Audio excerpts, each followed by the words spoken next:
BJP के लिए दक्षिण भारत में जीत हासिल करना हमेशा से चुनौतीपूर्ण रहा है। उसको लेकर हम आपसे बात करेंगे, लेकिन उससे पहले देश की डेमोक्रेसी का जिक्र करना जरूरी है। इस वजह से क्योंकि डेमोक्रेसी को लेकर विदेशी मीडिया सवाल उठाता रहता है, लेकिन हमारे देश में डेमोक्रेसी कितनी डीप है, इसका एक नेगेटिव उदाहरण भी आपको जरूर देखना चाहिए। जहां पर एक साल पहले तक एक आदमी जिसे पुलिस पूरे देश में ढूंढ रही थी, इंटेलिजेंस एजेंसीज उस आदमी को ढूंढने के लिए दिन रात एक कर रही थी, वो ही शख्स अब जेल के अंदर से बैठकर देश की सबसे बड़ी पंचायत का सदस्य बन गया है।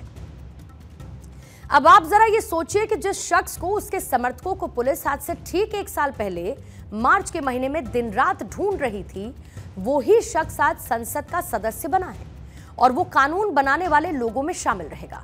जरा एक बार इस तस्वीर को फुल स्क्रीन रखेंगे।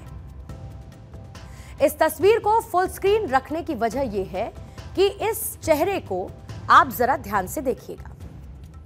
नाम है अमृतपाल। एक तस्वीर है एक साल पहले की, जब पुलिस अमृतपाल को ढूंढने के लिए दिन रात एक करे हुए थी। उस पर आरोप यह है कि वो पंजाब में खालिस्तानी नैरेटिव को एक बार फिर से फैलाने में जुटा था। यह उस वक्त की तस्वीर है जब पुलिस उसके एक समर्थक को गिरफ्तार करने के लिए पहुंची थी, तब वो पुलिस से बचकर भाग रहा था। यह वीडियो उस वक्त वायरल हो रहा था। सामने है।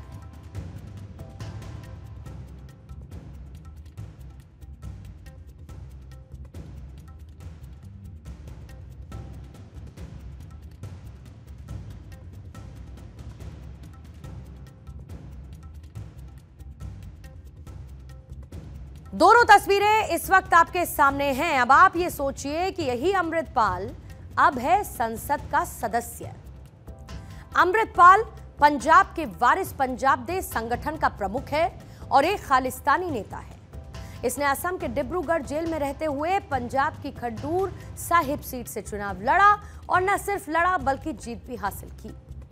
इस खालिस्तानी नेता ने कांग्रेस के कुलबीर सिंह जीरा को 1,97,000 वोटों से हरा दिया। मतलब एक खालिस्तानी नेता जिस पर आतंकी गतिविधियों में शामिल रहने का आरोप है, वो भी इस देश में चुनाव लड़ सकता है और जीत भी सकता है। इसी तरीके से शेख अब्दुल राशिद ने भी बारामूला लोकसभा सीट से निर्दलीय रहते हुए नेशनल कॉन्फ्रेंस के कद्दावर नेता उमर अब्दुल्ला को हरा दिया। और ये दोनों ही आतंकी गतिविधियों के लिए अलग अलग राज्यों में अलग अलग जेलों में बंद है। कानून को अगर आप देखें तो अपराध काफी गंभीर है, लेकिन क्योंकि हमारा संविधान जेल में बैठे लोगों को चुनाव लड़ने की अनुमति दे देता है, तो वो जीत गए। अब सवाल ये कि आगे क्या? यहां पर 3 बातें हैं जो उलझी हुई हैं।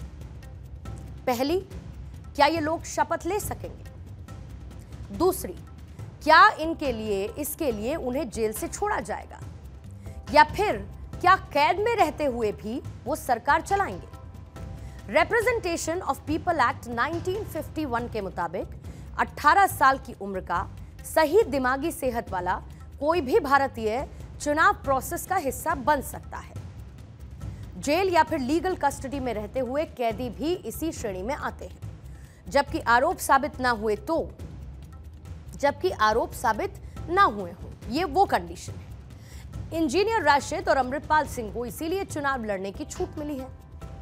एसोसिएशन फॉर डेमोक्रेटिक रिफॉर्म्स के अनुसार सभी सांसदों और विधायकों में से लगभग 1/3 आपराधिक मामलों का सामना कर रहे हैं। सुप्रीम कोर्ट ने साल 2013 में कहा था कि सांसद और विधायक अगर अपराध के दोषी पाए जाएंगे तो उन्हें फौरन अपना पद छोड़ना होगा।